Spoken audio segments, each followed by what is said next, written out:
여러분, 중국의 지방정부가 부채 위기를 맞고 있다.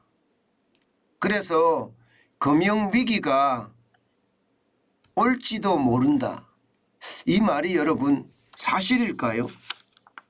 일단 말입니다. 시장에서는요, 중국이 정확한 통계를 밝히지 않기 때문에 그게 대해서 정확하게 이렇다 이야기할 수는 없지만 몇몇 지표를 보면 지방정부가 부채의 위기에 놓여 있는 것, 이것은 정확해 보입니다. 이대로 가다가는 지방정부발 리먼 브러더스 사태 터질 수 있다는 이야기 계속 제기되고 있습니다. 자, 여러분 이거를 한번 보시죠. 4분기 지방정부 융자기구 조달 자금입니다. 플러스가 아니라 마이너스예요. 마이너스 54억 위안입니다. 우리 돈으로 따지면 1조 200억 원입니다. 쉽게 말하면 지방정부 융자기구가 조달한 자금이 마이너스가 났다는 이야기입니다. 그러면 여러분, 이 지방정부 융자기금이 뭐냐? 이것을 정확하게 보면 이게 위기인지 위기가 아닌지 아마 여러분들은 아실 수가 있을 겁니다. 이 지방정부 융자기구라는 것은요, 일종의 페이퍼 컴퍼니입니다. 지방정부가 토지 있잖아요. 토지.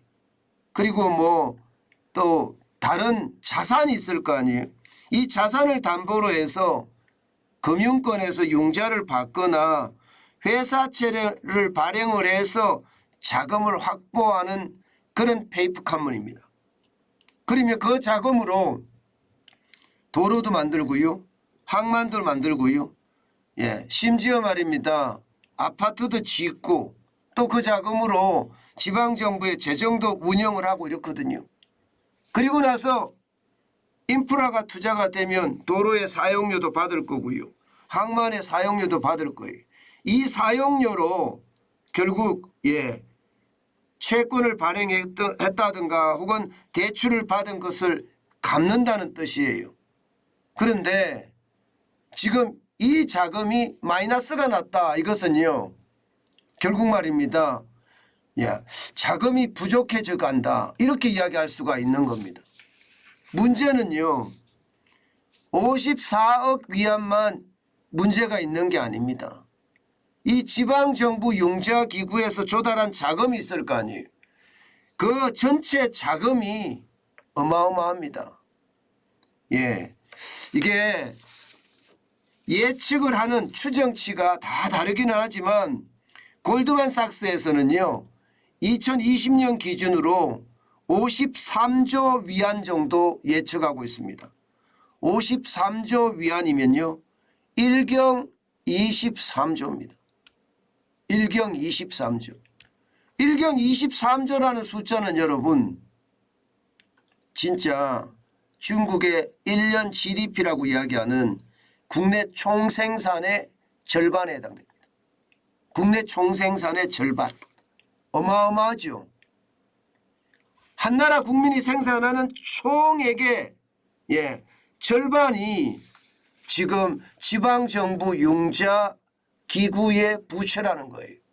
그런데 이게 마이너스가 나면 이제 부채 위기는 점점 커진다는 거예요. 실제로 말입니다, 여기서 대출을 받은 거 갚아야 되잖아요. 그리고 회사채 발행한 거 갚아야 되잖아요. 그런데 이게 마이너스가 나면 대출을 갚기가 힘들어지고요, 회사채를 갚기가 힘들어집니다. 그러면 이 자체가 디폴트 사태로 발전할 가능성 굉장히 많습니다. 실제 말입니다, S&P 국제적 신용평가기관이죠. 이 평가기관에서는요, 지방정부 융자기구에 재융자가 실패한다고 하면 정부가 투자할 자금도 없는 데다가 대규모 디폴트가 발생할 수 있다. 이렇게까지 지금 충고하고 있습니다. 기본적으로는요. 지방정부 융자기구에 쉽게 말하면 자금이 마이너스가 돼서는 안 됩니다. 반드시 플러스가 돼야 되는데 플러스가 되지 않는다면 결국 말입니다. 은행이 대출을 더 이상 안 해준다는 거예요. 게다가 금융시장에서도 지방정부 융자기구가 발행하는 회사채가 안 팔린다는 뜻입니다. 그러면 한꺼번에 충격이 올 수 있는 것, 어쩌면 말입니다. 당연할지도 모른다. 이런 전망까지 나오고 있습니다. 예상외로 중국의 부채가 심각하다 이런 말씀을 드렸는데 점점 이 부채가 중앙정부보다는 지방정부에서 터질 거다 하는 예측이 계속 나오고 있는 겁니다. 금융의 전이가 안 된다 이렇게 이야기하는데 중국 정부는 그렇게 이야기합니다. 그러나 금융의 전이가 될 가능성 굉장히 크다 이렇게 지금 시장은 읽고 있습니다. 그 이유가 기본적으로는요. 이게 GDP 대비 기업 부채 비율도 굉장히 많습니다. 세계 1등입니다. 거의. 거의 세계 1등이에요. 후진국 빼고는 그냥 세계 1등이라고 보시면 됩니다. 주요국 중에서는요. 중국은요. 기업 부채 비율이 157.1%입니다. 지방정부 융자기구는요. 기본적으로 기업 부채에 포함되어 있습니다. 이게 정부가 지방정부가 뭐 자산을 담보로 해서 대출을 받고 그 다음에 회사채를 발행을 하고 했기 때문에 이게 정부 부채가 아니라 지방 기업 부채로 편성이 되어 있거든요. 그래서 기업 부채가 굉장히 많은데 어마어마합니다. 157.1%면요. 대한민국은 117.9%거든요. 일본도 117.9%고요. 유로존도 109.6%입니다. 미국은 81.2%입니다. 여기에 비하면 중국은 2배죠. 게다가 영국은 66.1%입니다. 이러면 중국이 굉장히 위험하다 하는 것을 아마도 느껴지실 거예요. 문제는 그럼 정부가 갚을 수 있느냐? 중앙정부가 갚을 수 있느냐? 이것도 지금 만만치 않다는 평가입니다. 여러분 중앙정부의 부채도 지금 역대급입니다. 역대 최고입니다. GDP 대비해 보면요. 3배 가까이 됩니다. 3배. 273.2%입니다. 이게 중국 국가금융발전연구소에서 발표한 거니까 이것은 뭐 거의 맞을 거라고 보는데요. 물론 이거보다가 더 높을 가능성이 더 많다 이렇게도 보지요. 2008년에 141.2%에 비하면 지금 거의 2배 가까이 늘었습니다. 273.2%. 그러니까 여러분 지방정부의 융자 기구에 대한 부채가 1경원까지 되니까 GDP의 절반을 차지하는 데다가 기업 부채나 중앙정부의 부채까지도 많으니까 이것을 갚기가 쉽지 않겠다. 결국 말입니다. 지방정부의 부채가 점점 더 커지면 이게 터질 가능성이 높아진다는 뜻이에요. 더 심각한 것은 여러분 진짜 더 심각한 것은요. 중국의 부동산 상황이 좋지 않습니다.